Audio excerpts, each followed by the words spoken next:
Greetings, friends. My name is Steve Kelsey. And I'm Ron Leota, and this is The Roles We Play, the show about the roles we play in the games we love.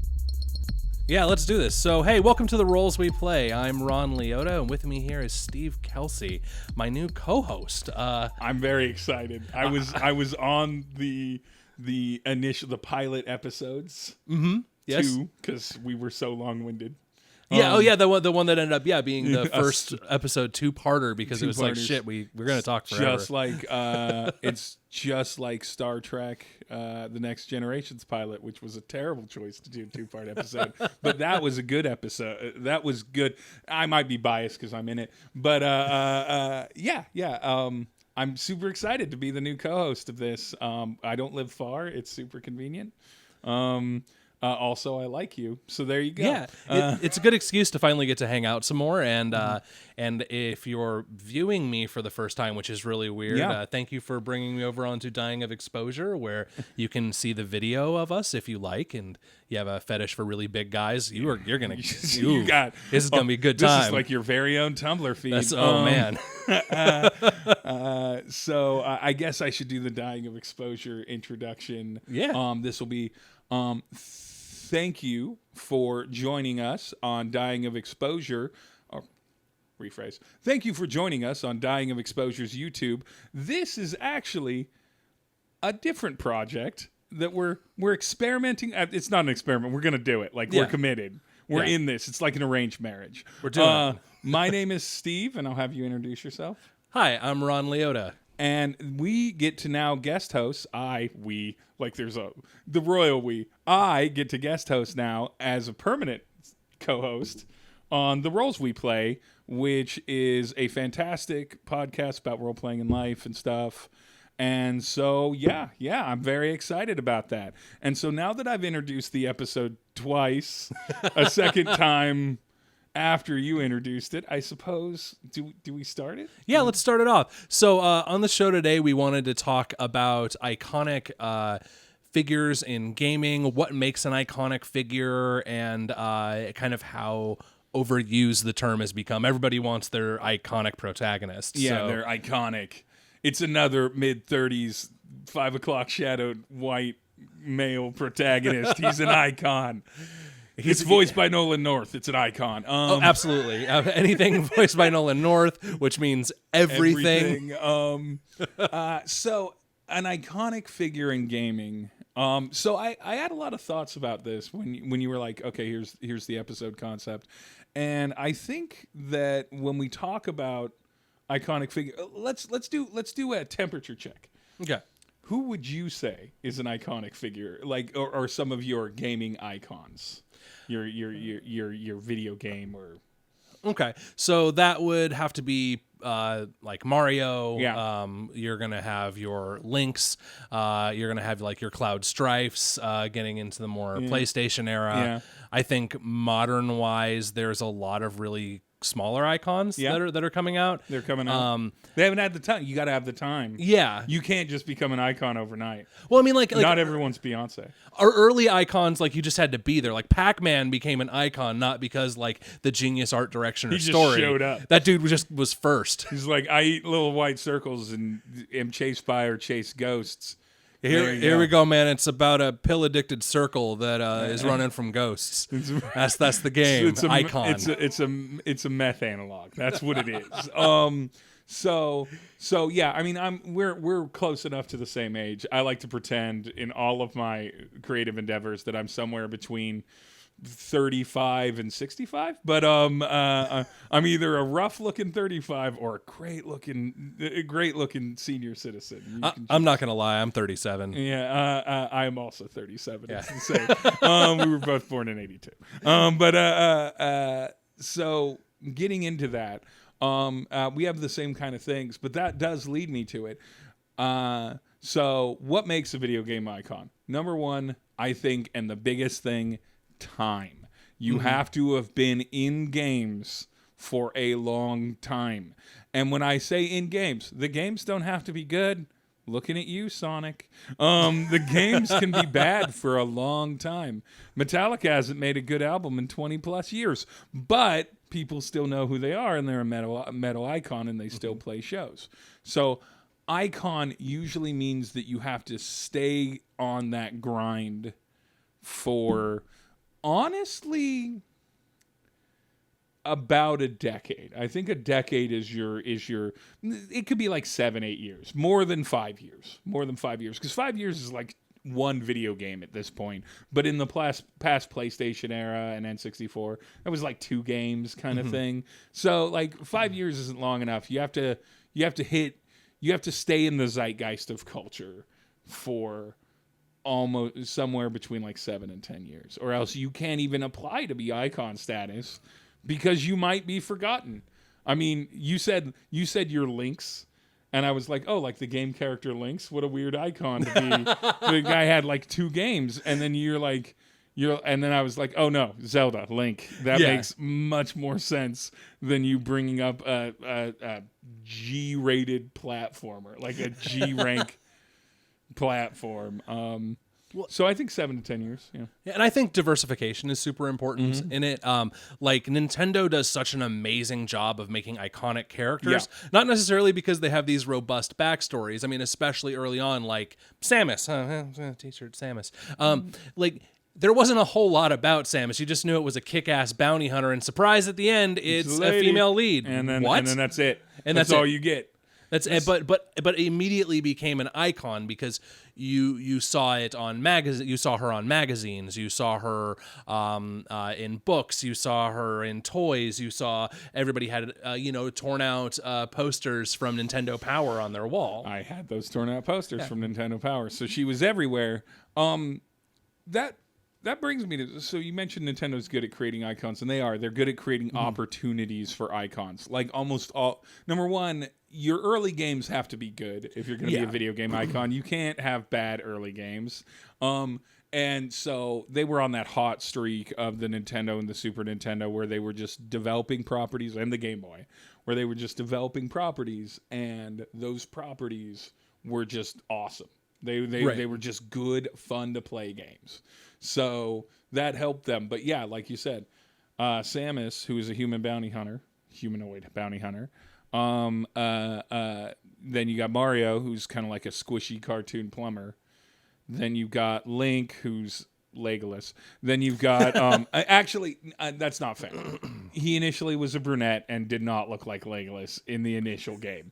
That's fair. He only became more Legolas-like as we understood what elves were supposed to look like. And then who else? You got Kirby. Yeah, Kirby. You've got the Z-shaped Tetris piece. The Belmont family? The Belmont. So that's a weird one. I recently was educated on Castlevania by Shubzilla on an episode that will come out on Dying of Exposure shortly.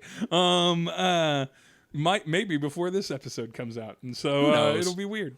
No, this will be real fast because you'll just give me the raw audio, and I'll just be like, "All right, yeah, we're going for it." It's just going up, no edits.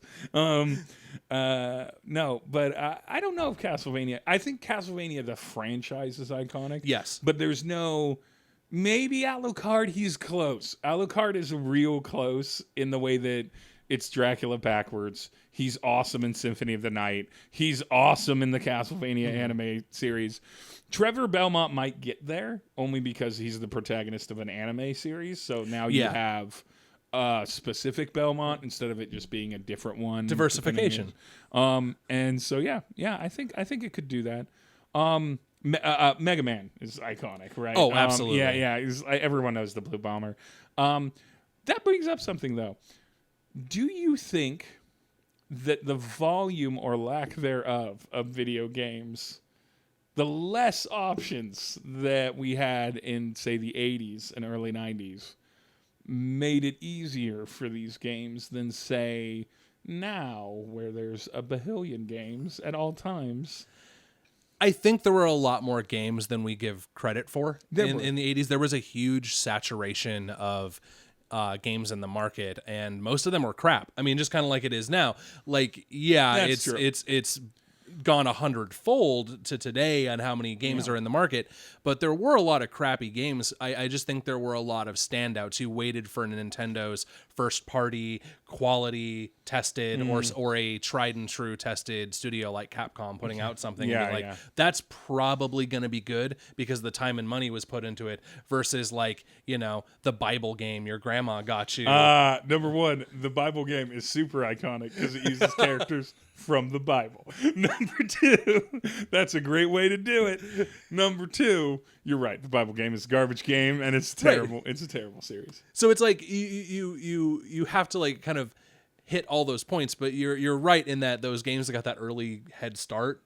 Oh yeah, really just locked it in. Yeah, they locked it in. Well, they kind of set a tone, right? So PC gaming in the mid '80s was still in those early Dungeons and Dragons games, those text-based games. In the early '90s, you start getting to X-Wing and stuff like that, and of course Doom, or Doom. I was gonna say Duke Nukem, but Doom's also accurate. But you get to Duke Nukem, and you start getting there with PC, but console, because they didn't have the power of PC, had to make the games more easily trackable. Mm-hmm. So they kiped off what arcades did, and they're like, you're this thing, and you control this thing around.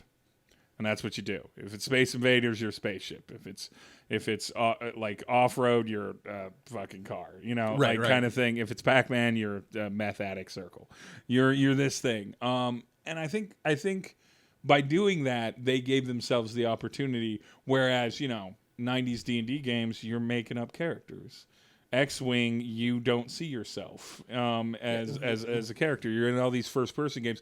Duke Nukem, super iconic. Like besides Duke Nukem, who would you say is an early PC icon, like King Arthur? I mean, because that dude was just in everything. Like early PC icons. So specific characters, it's harder to name. Doom guy, right? Doom guy. Everyone loves Doom guy. Specific characters, it's kind of harder to nail down, but you could pretty much say, this is a little bit later. I can't remember. I think it was 96 when the first Diablo came out, but like Deckard Cain from Diablo, fair, super iconic, right? And everything, but not to the degree, because number one, PC games never had their period where they were deliberately marketed to children, like consoles. And I don't know, and the other side of it is that the market saturation was so much less and continues to be to a degree less. Little bit less now because Steam's made it real easy to game on PC. Because they released a digital version of a console, but because that's all Steam is it's a console marketplace on a PC. But it's why they didn't like it when Epic came along, because they're like, we don't want this on our things. This was what was great about being on PC, is we'd watch Console Wars and we'd all be like, yeah, Master Race. Right. You get to be really smug about it, and then now everybody and their mom has a loader, and you have to go to their store. And then you're like, screw you, EA. Personally, I appreciate being able to shop the deals, but that is a totally different topic. Let's get back to icons. So we got time. We definitely got diversity. Yep. We got sort of like, I think it's not unfair to target young people, right? Like, you got to target not necessarily children, but like teenagers, kids. It's when you develop attachments to franchises, right? Your strongest attachments to the things you love and baked into nostalgia happen before you're 21, not usually after. If you're lucky, it happens after, but usually the things that you grew up with that were able to imprint how you became. And so that matters to when things come out. What would you consider some, and when I say modern, I mean games that released post 2000, so PS2, Xbox forward era. What would you think are some icons? Because it's been 20 years. They've had the time. Master Chief. He's almost my first go-to on it. I would argue Master Chief is ridiculously identifiable. Oh yeah, for a character, and especially as the flagship representative of a brand new console that is almost heroic in advertising. Like, it's like that couldn't have happened. It just cracks me up, though, that you've never seen this guy's face and he wears the stock standard Spartan armor. Yep. So really, he's just a Spartan. Yeah. But everybody knows, like, it's Master He Chief, walks into the room and they're like, oh shit, that's Master Chief. I'm like, how can you tell? Yep, right. They're all like 7 foot tall, genetically altered super soldiers in the matter. same damn armor. It's like, no, that's Master Chief. Like, It's the swagger. cool. It's the gate. It is. Who else post 2000? I would argue if you rolled all the Gears of War characters into one character, Yeah, like I'd Marcus say that. Phoenix would be the iconic one from there. But like they're all pretty much Marcus Phoenix. Yeah. I would dare say he's probably the most iconic simply because he's been in all the games and voiced by John DiMaggio, who is ridiculously famous. I'm right in that, right? The guy who voiced Bender. Yeah. So he's probably a really big icon. Gosh, I'm trying to pull some of the other more obscure icons that have been kind of beginning to come up. Yeah, that are starting to gain. But I would say Isaac from The Binding of Isaac is becoming very iconic. Weirdly enough, on that same tip, Meat Boy from Super Yes. Meat Boy, super iconic. They've released like 2 games with him, and it doesn't matter. It's been over 10 years, and we all love Super Meat. Everyone knows what that is. Same thing with Isaac. You could almost immediately understand an Isaac art piece.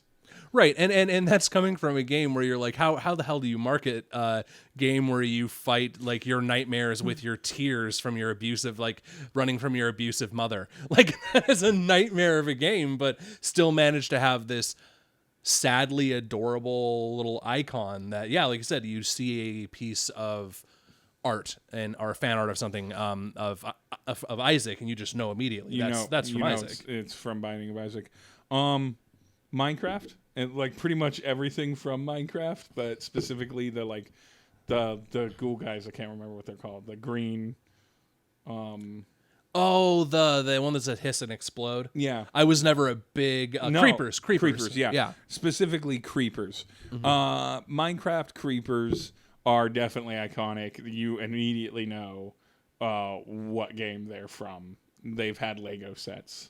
Lara Croft, I'm not giving credit where credit's due. Lara Croft. So definitely the franchise was built on the PlayStation 1, but it's gone. There's been multiple movies.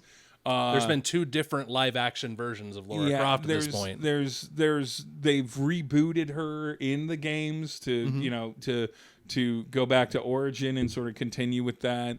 The 3 new Tomb Raiders are kind of dope, I gotta say. Yeah, no, and it was a great choice. It was a great choice to reboot her. So Lara Croft, 100%, 100% iconic from the PlayStation 1. PlayStation 1, when it came out, I think it really eyeballed what Nintendo did and started plugging holes that it didn't see Nintendo filling with other characters that then became iconic over time. Well, it came out with the first Final Fantasy that had what I would feel is genuinely iconic characters. Sure, you can go back to like Black Mage is an iconic image, Chocobo, but like a specific character before How dare 7. You just dismiss Gao, the Beast Mage from Final Fantasy VI, who could learn other moves as a mimic that... Yeah, I'm joking. Yeah, but if you're a nerd, though, those are iconic characters. But to me, I can say Tifa Lockhart, Cloud Strife. Yeah. There people are going to immediately know who those are. You can show a picture of Tifa, and people will be like, "Oh, that's that Final Fantasy girl." Yeah, I recognize that. I agree. Definitely Final Fantasy VII is the first game to step out of the franchise and be like, "Look, I'm iconic," which was a smart reason why Sony scooped it as an exclusive. Yeah, they've appeared in fighting games. Yeah. They've appeared. There's been animes. There's been movies. There's also shit all around just that one There's entry. now going to be the re-release that they're going to release in episodic chunks. It's fine as long as it's 40 hours. If it's 3 40-hour episodes, I'm 100%. If it's 3 like 20 to 25-hour episodes, I'll probably still take. I just want to know how many fucking episodes there are going to be. They're being so dodgy about it. I would really like them to only keep it to 3. We're just going to keep going until we bleed this horse dry. I mean, that's fine. They've waited too long to get on that stick anyway, so they might as well start now. Right? They could have been getting me. I could be on my 6th Final Fantasy reboot chapter. They could have done this on the PS3, and they just like sat on it and sat on it and sat on it. But yeah, modern era. So I'm gonna hit some controversies. I'm gonna come at the listening audience. Okay. I'm gonna create things. People that are not icons that would pretend to be icons. They're big to their fan base, but they're not important enough in the broader gaming sense. Ooh, let's get in the weeds with this. Let's get in the weeds. I'm gonna hit it right now. Devil May Cry Dante, not an icon. Super cool character, super neat, super edgelordy. Definitely something that 13-year-old boys thought was cool in 2003, but not iconic. I have played every Devil May Cry game. I love them. They're very good. But I'll have to agree with you because nobody gives a shit that his name is Dante. He's changed. The protagonist changed in the 4th game.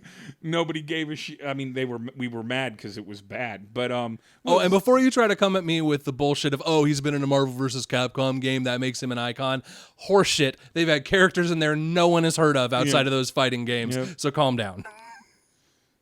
Sorry, I just know the argument that's gonna happen. What am I thinking? Do you have someone? That you feel like a lot of gamers might icon? People are gonna be mad at me about this one. Do it. Get into it. Boy, Lara Croft is not an icon. I was thinking about Drake. Literally, I love the Uncharted games. They Great are games. Stellar. Great games. But he is not inventing an industry with them. Mm-hmm. They are the until Lara Croft rebooted, and really even after, because all of those games are good. They are the peak of what the Tomb Raider games could have always been, and they executed that perfectly, and it's done.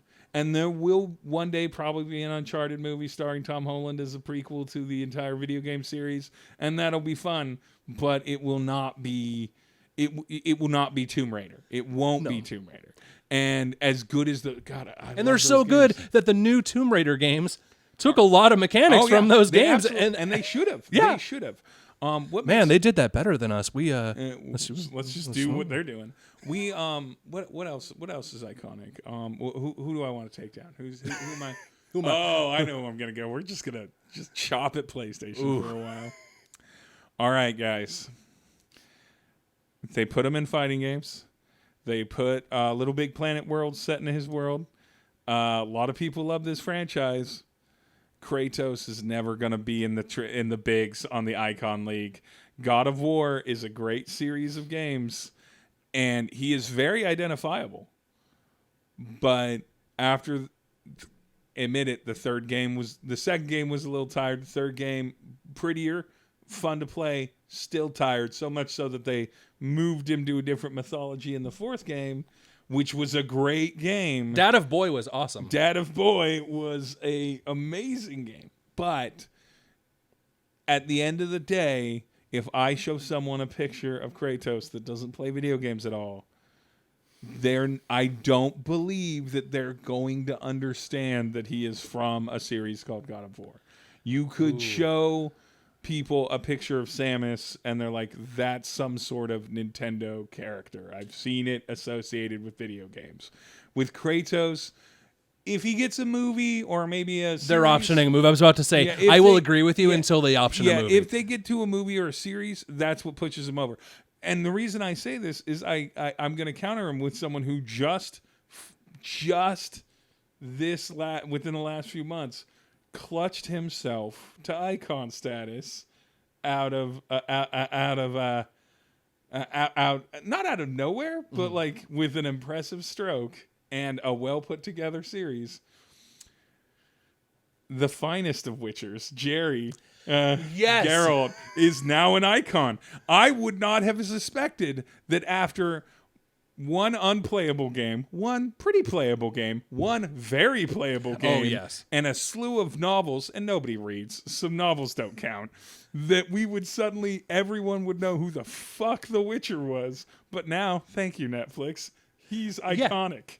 He is so, the audience is thirsty for him now. Love it. And it's great because I appreciated the actor who played him loves the games. Yeah, oh yeah. And it's clear that they didn't just lift from the books. Oh yeah. In that they made a much more game like Geralt than they did than he is in the books. He's a bit more chatty in the books. I don't know. Yeah. Have you ever read any of the Witcher novels? I'm working on the first one right now. Yeah, and so you'll experience how talky he is. A lot of it's internal monologue, like a lot of it's him talking, or he'll be verbalizing to himself. He'll just be kind of talking to himself or Roach. But he's a lot more chatty, and it's not like babbling or anything like that. He's just more verbal.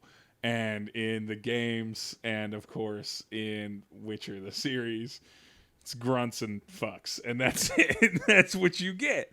He's not unwilling to talk, but and I think that played better. I think it did. But yeah, we literally experienced within the last several months someone go from a popular video game character that Red 5 was clear about being like, and we're good. We've told this character's story. So that could have just been a good game. That could have put him on nearly like that Commander Shepard level, right? Mm-hmm. Where it's like, these were great games, but they have nothing after them. Looking at you, Mass Effect Andromeda. Nothing after them to follow up. So like, and now, number one, Red 5 renegotiated to get continuing game mechanics. Yep. And give the author a fair cut this time. And give the author a fair cut. That's not their fault. They offered him points. He said no. He wanted the paycheck up front. Then it got super popular, and he's like, I want money now. And they're like, yeah, but you said we gave you this chance. We're a business. Their local law system actually accounts for things like I made a bad deal, and now you're making millions off of it. They actually do. Like a lot of Americans looked at that lawsuit like, that's fucking stupid. No, that makes sense. And it made sense why he pursued it. I would have pursued it. Oh, yeah. And the same thing to see if you could get that money. But like, what was it? The second, but yeah, they optioned it. Probably won't be Geralt. It'll probably be someone else in the Witcher universe, I would imagine. I think they're going to stick to their guns and be pretty much like, we're pretty much done with this guy. There's the shows and everything, and now and the books, if you really want to dive into this guy's life.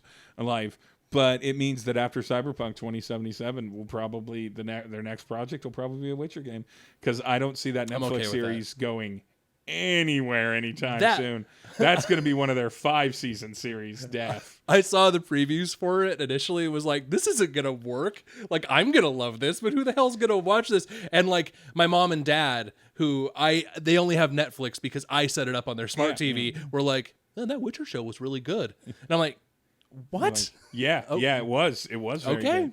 All right, so I want to see if there's any more hot takes. I'm gonna go after one of my favorite games, and that makes me a bad fan because I got this shit tattooed on me. I would dare say, although there is great marketing for Fallout, there is not an iconic character. The Vault Boy is not a character. Yeah, that's a piece of marketing. He is a great logo. Yeah, and much like how the Triforce is a great logo for the Zelda series of games, he nails that part.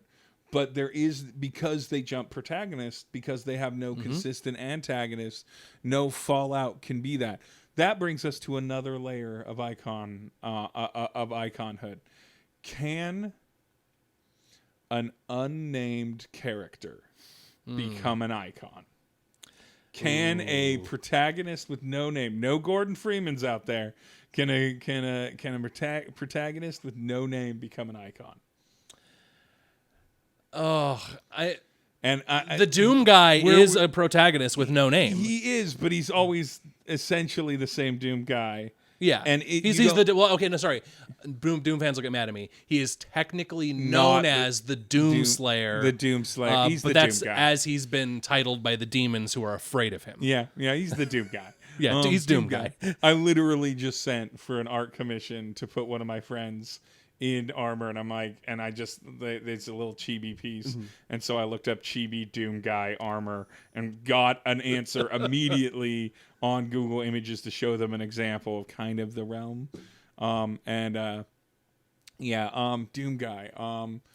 Doom guy's close. He's definitely the closest thing because he's unnamed. I would say his lack of name is almost a byblow at this point because he has a personality, right? I mean, its personality is murder, but it's a personality. But I'd say Doom guy qualifies. I was gonna say this, and I can't even believe it because you just mentioned Fallout. What is he? Is it Dovahkiin? The Dovahkiin. The Dovahkiin from Elder Scrolls. People recognize that picture armor that's sort of like the helmet default. with the that's not even the armor you wear. Everybody's playing their character differently. Yep. It's not a storied RPG in the sense of you don't have a past to the degree that it should impact you. All that stuff and yet I would say that character, that nameless character, is more iconic than any of the Fallout protagonists. Fair. And he's the same. He's the same, but he's more iconic. It could help that Elder Scrolls has been around for 9 years now. Or rather, the most current Elder Scrolls Skyrim has been around for 9 years now. So it was memed instantly. It was memed instantly. The helmet became a huge iconic piece. The helmet, and then there's got to be some sort of like fur nonsense up top mixed. You with get armor. anybody in Nord armor, and they're like, "Oh, you're the fucking the dragon guy." I think that's a great. That's a great. But I'm trying to think if there are any other unnamed protagonist icons. Because they have to be from first-person games, because you don't usually play unnamed characters in third person. Unless it's like their gimmick, in which case by the end you do find out who their name is. There's lots of Final Fantasy characters who have amnesia, and turns out they're Lord such and such with some edgelordy name. Neat. So it has something to do with combining like sword and an element like fire glaive. I still you keep me in that Final Fantasy, and of course I'm thinking about Final Fantasy VII a lot because the remake's coming out. Yep. And I still remember. This has nothing to do with this conversation, but you just said the word sword. I still remember I'm sitting there. What would I have been? I would have been like 13, 15, somewhere in that range, 14, whenever it came out. And I'm sitting there, and we're doing. I'm playing it with my buddy. We're just handing off the controller between us while we chit chat. And we get Final Fantasy VII. We're super ready for it. We open up the box. We're super amped for this game. And then he had the controller, and I went to the bathroom, and he named the Cloud. He named Cloud because we never went with the default names, right? Named Cloud. I come back, and his name is Big Sword. And I'm just like, I'm just so mad, but so pleased at the same time, because there is nothing more straightforward than the name Big Sword for him per the cover of that box. Cloud he's Big Sword. He's got Big Sword. That's what he's got. Big sword, spiky hair. That's like it. Those are his two features. He doesn't have memories. Big dumb pants, maybe. I don't know. Big dumb pants. And